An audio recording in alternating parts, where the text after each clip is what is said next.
د ډیپټي کمشنر مردان په خصوصي هدایاتو د اسسټنټ کمشنر تحصیل رستم بنیامین په نگرانۍ کې د سودم ډیولپمنٹ فاونډیشن په مرسته په پیر بابا بونیر روډ باندې د رمضان درستخوان تابیا شوی، کوم کې چې روزانه په سوونو مسافر او بیوسه خلک افطاری کوي.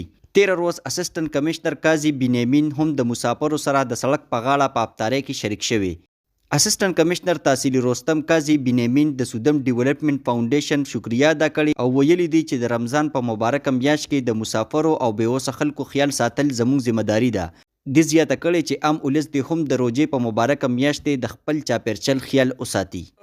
نن مونږ دلته بونیر روډ باندې د رمضان درستخوان انعقاد کړی دی. دا انعقاد په تعاون د سودم ډیولپمنٹ فاونډیشن په تھرو باندې شوی دی. مونږ دې فاونډیشن ته ډېره ستاینه کوو او دا ډېر انکریج کوو چې داسې قسمه اقدامات اخلي. دین علاوه زما د رستم چې کوم نوټیبل خلک دي او کوم صاحب استطاعت خلک دي هغې ته هم د دې ویډیو نه دا خواست دی چې دا چې فاونډیشن سره د هغې مدد وکړي او دا د دې د حوصله افزایي وکړي. بالکل نن به زموږ روژه ماتې مسافرو خلکو سره د لارې لاروي خلکو سره به مونږ افطار کوو او مونږ دا میسیج ورکوو چې دا زمونږ خلک دی، مونږ د دین یو، دوی زمونږ نه دي او هغوی سره مونږ د خپله خوشحالي چونکې د افطار خوشحالي د روژه ماتي چې کومه خوشحالي ده دا د مؤمن دپاره یو غټه خوشحالي ده.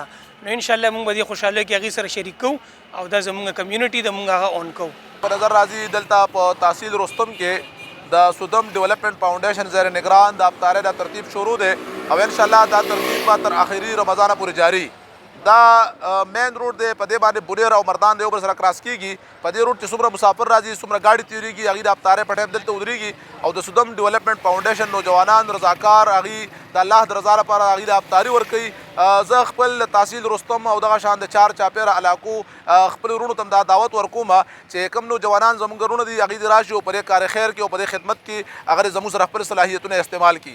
د دې نه علاوه کوم چې زموږ داسې وروڼه دي چې هغه شتمن دي، الله تعالی هغوی له طاقت ورکړی دی، الله تعالی هغوی له وسایل ورکړي دي، هغوی له موږ دا پیغام ورکوو چې هغوی دې مهرباني وکړي او په دې کې د خپل ډونیشن پر افطارۍ کې هغوی د موږ سره په هغه مت کې تعاون وکړي.